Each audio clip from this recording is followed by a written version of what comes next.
Hello friends, बहुत बहुत स्वागत है आप सभी का एक बार फिर से सरकारी हट में। तो इस वीडियो में जो है हम लोग डिस्कस करने वाले हैं जीके के मोस्ट इंपॉर्टेंट क्वेश्चन जो कि आपके ओलंपिक्स 2020 से रिलेटेड होंगे। ठीक है। अगर हम एम्स की बात करें तो एम्स में कम से कम एक क्वेश्चन तो ओलंपिक से आएगा ही आएगा, इसलिए ये इतना इंपॉर्टेंट टॉपिक है कि आप इसको छोड़ नहीं सकते हो। ठीक है। तो आप सभी से रिक्वेस्ट है कि वीडियो को प्लीज़ एंड तक देखना। जो भी बीएससी नर्सिंग का एग्जाम दे रहे हैं वो इस वीडियो को ज़रूर देखें, क्योंकि ओलंपिक रिलेटेड क्वेश्चन ज़रूर पूछा जाएगा और अभी जो एग्जाम हो चुके हैं बीएससी नर्सिंग के उसमें ऑलरेडी वो पूछ चुके हैं। ठीक है। तो मैं कुछ क्वेश्चंस कराने वाला हूँ, आपको बस देखना है। अगर आपको लगता है कि वो आप याद नहीं रख पाओगे तो आप साइड में जो है मतलब कहीं पे कॉपी में नोट भी कर सकते हो उनको। ठीक है, शॉर्ट में। ठीक है। तो बहुत इंपॉर्टेंट टॉपिक है, तो इसको प्लीज़ वीडियो को एंड तक देखना है। ओके, तो चलिए स्टार्ट कर लेते हैं।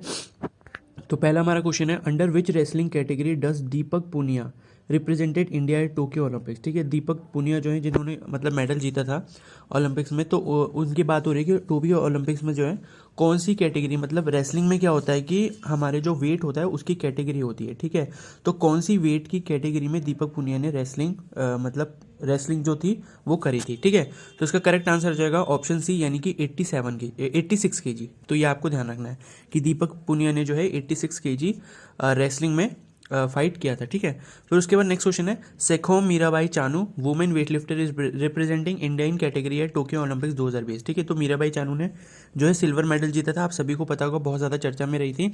तो इनकी बात हो रही है कि इन्होंने जो है वेट लिफ्टिंग की कौन सी कैटेगरी में मेडल जीता है। तो ये इसका आंसर हो जाएगा ऑप्शन ए, यानी कि 49 केजी। ठीक है, ये इस तरह के क्वेश्चंस पूछ ले जाते हैं तो बहुत ज़्यादा इंपॉर्टेंट है। तो 49 केजी की जो है मतलब कैटेगरी में इन्होंने मेडल जीता था। ठीक है, उसके बाद नेक्स्ट क्वेश्चन है, who is the first ever Indian fencer to qualify for the Tokyo Olympic games 2020। ठीक है, ये बहुत बहुत बहुत ज़्यादा इंपॉर्टेंट क्वेश्चन है, क्योंकि ये जो क्वेश्चन है मतलब अब मतलब ये हिस्ट्री बन चुका है। ठीक है, तो इन्होंने जो है हिस्ट्री क्रिएट की थी। इनका नाम क्या है, सीए भावना, क्या बोलते हैं, भवानी देवी। ठीक है, तो भवानी देवी आपको नाम याद रखना है। फेंसर का मतलब होता है तलवारबाजी। तो ये बात हो रही है कि कौन सी पहली ऐसी इंडियन है, कौन सा पहला ऐसा इंडियन है जिसने ओलंपिक गेम्स में तलवारबाजी में मतलब क्या है क्वालिफाई किया है। ठीक है, तो इसका करेक्ट आंसर हो जाएगा भवानी देवी। उसके बाद नेक्स्ट क्वेश्चन है, who is the women Indian golfer who qualified for the Tokyo Olympic games 2020। तो ये भी बहुत इंपॉर्टेंट क्वेश्चन है कि कौन सी वुमेन इंडियन गोल्फर थी जिन्होंने क्वालिफाई करा था टोक्यो ओलंपिक गेम्स 2020 के लिए। तो इसका करेक्ट आंसर हो जाएगा ऑप्शन सी, यानी कि अदिति अशोक।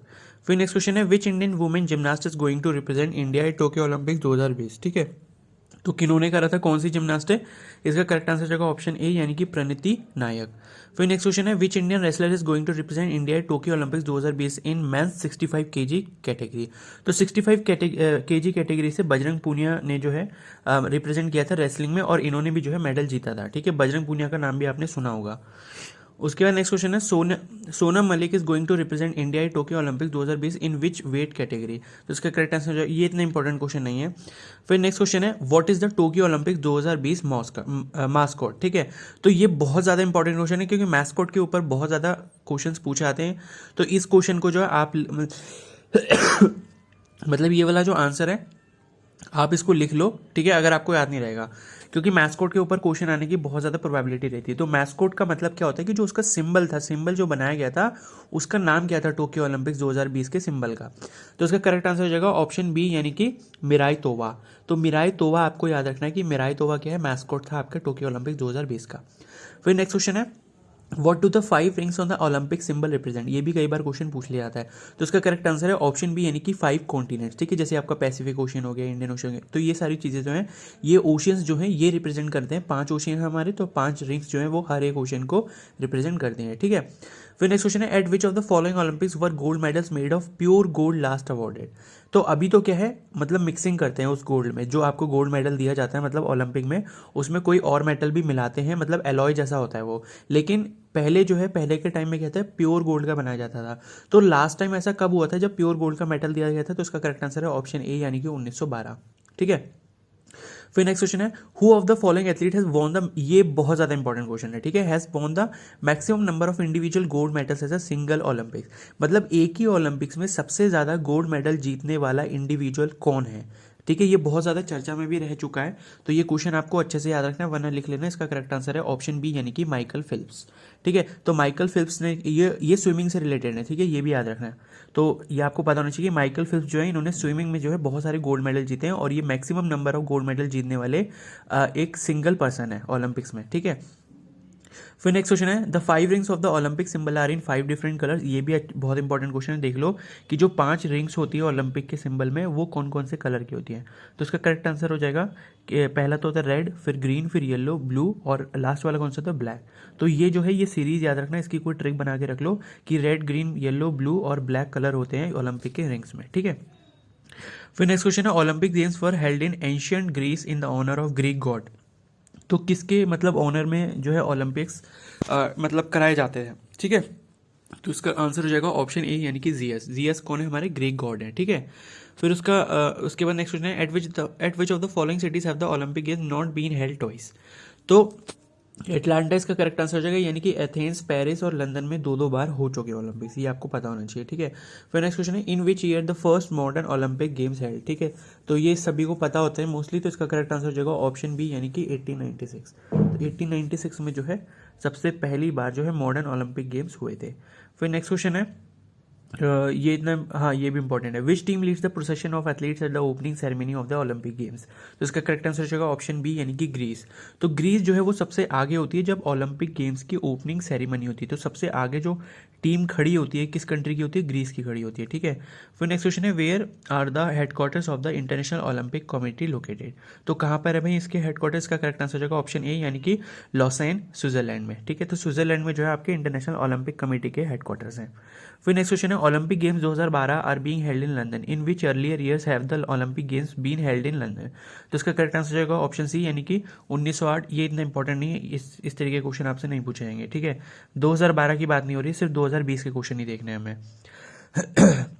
फिर नेक्स्ट क्वेश्चन है, at which of the following Olympic games was the Olympic flag phloem for the first time. ये भी इंपॉर्टेंट क्वेश्चन है कि ओलंपिक फ्लैग जो है वो सबसे पहली बार कब फहराया गया था। तो उसका करेक्ट आंसर जाएगा ऑप्शन सी, 1920 वाले ओलंपिक्स में। कहाँ पे हुए थे, एंटवर्प में। ठीक है, फिर उसके बाद नेक्स्ट क्वेश्चन है, which of the following countries won the maximum number of medals at the first Olympic games in 1896। तो 1896 में जब फर्स्ट मॉडर्न ओलंपिक गेम्स हुए थे तो उसमें सबसे ज़्यादा जीतने वाली कौन सी कंट्री थी, मतलब मेडल्स को जीतने वाली। तो उसका करेक्ट आंसर जाएगा ऑप्शन डी यानी कि ग्रीस। ठीक है, फिर नेक्स्ट क्वेश्चन है, who of the following is known as the father of modern Olympics. ये भी बहुत ज़्यादा इंपॉर्टेंट क्वेश्चन है कि फादर ऑफ मॉडर्न ओलंपिक्स किसे कहा जाता है। तो इसका करेक्ट आंसर जाएगा ऑप्शन बी यानी कि पियरे डे कुबर्टिन। तो ये आपको याद रखना है। ठीक है, फिर नेक्स्ट क्वेश्चन है, which language other than English is the official language of international Olympic committee. थोड़ा सा इंपॉर्टेंट क्वेश्चन है, इसका करेक्ट आंसर है ऑप्शन बी यानी कि फ्रेंच। ठीक है, ये इतना इंपॉर्टेंट क्वेश्चन हाँ हो सकता है। ठीक है, which team is the end of the procession of athletes at the opening ceremony of the Olympic games. तो इसका करेक्ट आंसर है ऑप्शन ए यानी कि होस्टिंग नेशन। तो सबसे आगे जो होती है, मतलब आपकी जो ओपनिंग सेरेमनी होती है ओलंपिक गेम्स की, उसमें सबसे आगे तो ग्रीस होती है, और सबसे पीछे जो कंट्री होती है वो वाली कंट्री होती है जिस कंट्री में जो है आपका ओलंपिक होस्ट किया जा रहा है। जैसे इस बार जो है जापान यानी कि टोक्यो में हुआ था, तो टोक्यो यानी कि जापान जो है उसके जो प्लेयर्स थे वो सबसे पीछे रहेंगे। ठीक है, फिर नेक्स्ट क्वेश्चन है बहुत ज़्यादा इंपॉर्टेंट कि what is the motto of the Tokyo Olympics 2020। इस तरीके के क्वेश्चन भी पूछे जाते हैं, आपका मोटो हो गया, मैस्कॉट हो गया। ठीक है, ये सारी चीज़ें पूछी जाती हैं। तो इसका करेक्ट आंसर हो जाएगा ऑप्शन डी यानी कि यूनाइटेड बाय इमोशन। तो यूनाइटेड बाय इमोशन क्या था, आपका मोटो था किसका, टोक्यो ओलंपिक्स 2020 का।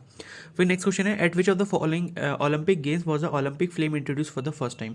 तो ओलंपिक फ्लेम जो है सबसे पहले कब जलाई गई थी। तो ऑप्शन सी इसका करेक्ट आंसर हो जाएगा 1928 में एम्स्टरडैम में जब ओलंपिक्स हुए थे। ठीक है, फिर नेक्स्ट क्वेश्चन है, व्हाट इज द ओलंपिक मोटो। ठीक है, ये ओलंपिक जो मोटो है ना, ये मतलब मेन वाला जो मोटो है, वैसे तो हर साल मतलब हर बार जब ओलंपिक गेम होता है तो हर बार एक अलग मोटो बनाया जाता है, लेकिन ये मतलब जो एक मेन मोटो जो होता है वो ये है कि CTS, LTS एंड 4TS। तो इसका मतलब क्या होता है, इसका करेक्ट आंसर है ऑप्शन सी यानी कि फास्टर, हायर एंड स्ट्रॉन्गर। तो CTS, LTS, 4TS का मीन क्या होता है, फास्टर, हायर, स्ट्रॉन्गर। ये भी इंपॉर्टेंट क्वेश्चन है, इसको लिख लेना। ठीक है, फिर नेक्स्ट क्वेश्चन है, among the following Indians who was the first to win an individual medal at the Olympics. ये वाला क्वेश्चन भी इंपॉर्टेंट है, और इससे रिलेटेड भी मैंने एक और क्वेश्चन आपको पहले कराया था। तो इसका करेक्ट आंसर हो जाएगा ऑप्शन ए यानी कि KD जाधव। तो KD जाधव एक ऐसे सबसे पहले इंडियन है जिन्होंने ओलंपिक में इंडिविजुअल मेडल जीता था। इंडिविजुअल का मतलब होता है किसी टीम के साथ नहीं खेला था, उन्होंने अकेले खेला और अकेले जो है मेडल जीता था। ठीक है, और अगर पूछा जाए कि पहली वुमेन कौन थी जिसने मेडल जीता था, तो इसका करेक्ट आंसर हो जाता है ऑप्शन डी यानी कि कर्णम मल्लेश्वरी, और इन्होंने 2000 में जीता था। ठीक है, 2000 जो ईयर था उसमें जीता था इन्होंने मेडल, पहली वुमेन थी। ठीक है, फिर नेक्स्ट क्वेश्चन है which city is the first in the world to be awarded both summer and winter Olympics. ठीक है, तो कौन सी सिटी को जो है दोनों ही मिल चुके हैं समर और विंटर ओलंपिक्स, तो उसका करेक्ट आंसर है ऑप्शन सी यानी कि बीजिंग। फिर नेक्स्ट क्वेश्चन है who won the gold medal for 400 metres run at the consecutive Olympic games, तो इसका करेक्ट आंसर हो जाएगा ऑप्शन ए यानी कि माइकल जॉनसन। ठीक है, ये इतना इंपॉर्टेंट क्वेश्चन नहीं है। फिर नेक्स्ट क्वेश्चन है when were the first recorded Olympics held.